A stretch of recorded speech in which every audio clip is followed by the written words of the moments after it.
Saya bicara tentang hal ini untuk Anda para pemilik bisnis keluarga.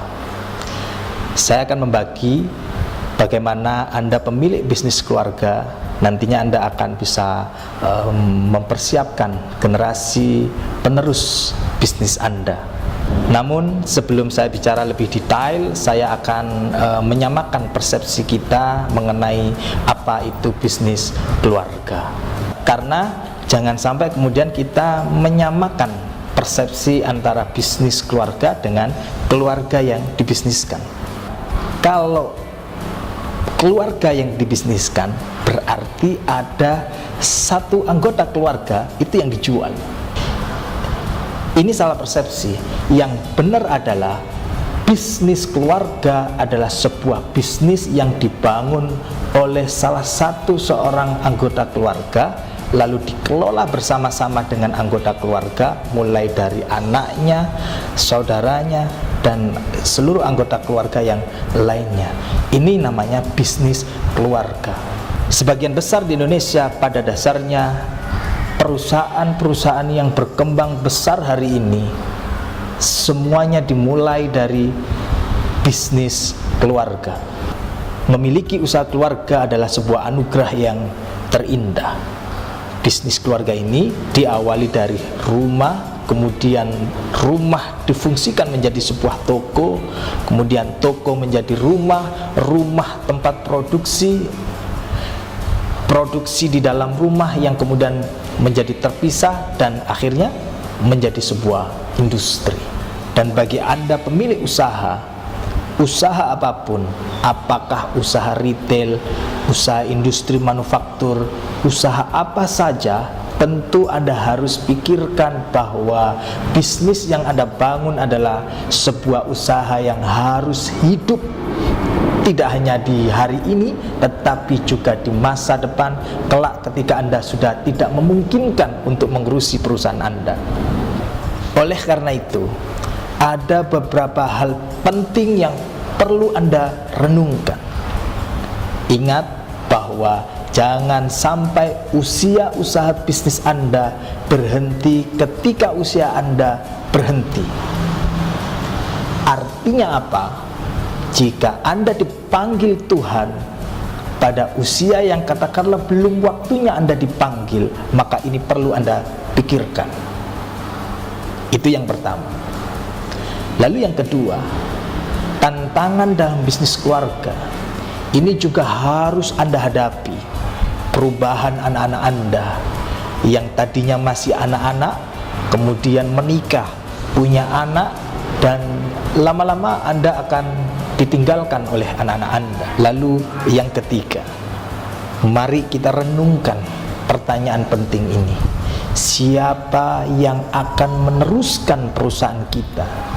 Maka kita harus pikirkan bagaimana agar ada salah satu anak-anak kita ada yang tertarik dengan usaha kita. Sebab tidak semua anak-anak kita menyukai bisnis kita. Bahkan ada yang cenderung mandiri, dan kalaupun nantinya ada yang tertarik, dia tidak berkelahi dengan anak-anak yang lainnya. Maka ini menjadi penting untuk direnungkan. Dan jangan lupa, generasi Anda dan generasi anak-anak Anda hari ini ada satu perbedaan generasi.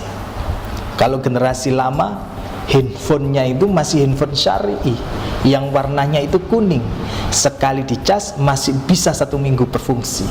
Generasi sekarang, HP-nya bukan hanya berfungsi sebagai telepon, tetapi bisa memesan makanan, memesan ojek, dan berfungsi sebagai transaksi keuangan.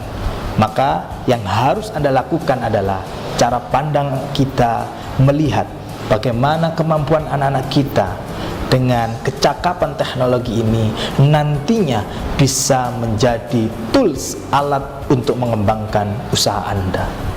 Dan yang tidak kalah penting untuk direnungkan oleh Anda sebagai pemilik bisnis keluarga adalah Anda harus melakukan sebuah inovasi. Ingat, bisnis tidak akan bisa bertahan kalau sehari-hari ya begitu-begitu saja. Lama-lama orang melihat di tempat produksi kita kotor, kumuh, kusut, lusuh, dan gelap. Sementara di tempat produksi orang lain sudah tempatnya bersih, kinclong, dan terang. Di tempat mereka akses jalannya diperbaiki. Tetapi di tempat kita, Anda punya bisnis masih kotor tadi itu. Maka lakukan inovasi. Mulai dari produk Anda, bagaimana Anda menciptakan produk yang dibutuhkan masyarakat hari ini. Lalu bagaimana Anda menciptakan sebuah brand, merek yang mudah diingat. Lalu kemudian bagaimana kebermanfaatan produk kita ketika dikonsumsi oleh masyarakat. Dan yang penting, jangan lupa Anda harus pikirkan bagaimana Anda bisa memberikan servis pelayanan yang terbaik untuk customer dan konsumen Anda. Lalu cara menentukan harga bagaimana? Apakah karyawan sudah diberikan gaji dengan benar?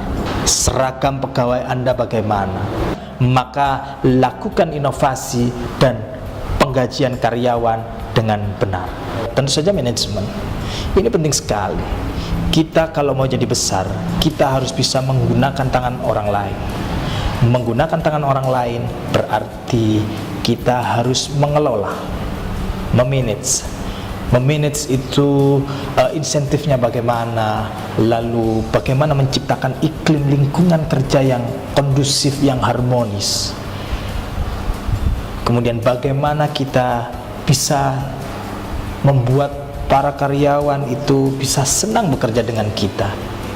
Lalu mereka terinspirasi dengan kita, mereka kemudian lebih bersemangat melakukan inovasi, dan pada akhirnya kita tidak perlu lagi memikirkan karena sudah ada orang lain yang memikirkan kita.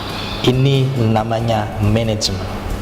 Terakhir yang harus kita renungkan adalah kenali kunci sukses bisnis Anda, karena setiap bisnis memiliki kunci sukses yang berbeda.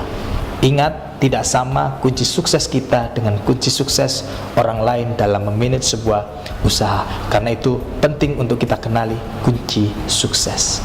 Mari kita renungkan beberapa hal tadi yang sudah saya sampaikan. Mudah-mudahan ada guna dan manfaatnya. Terima kasih. Assalamualaikum warahmatullahi wabarakatuh.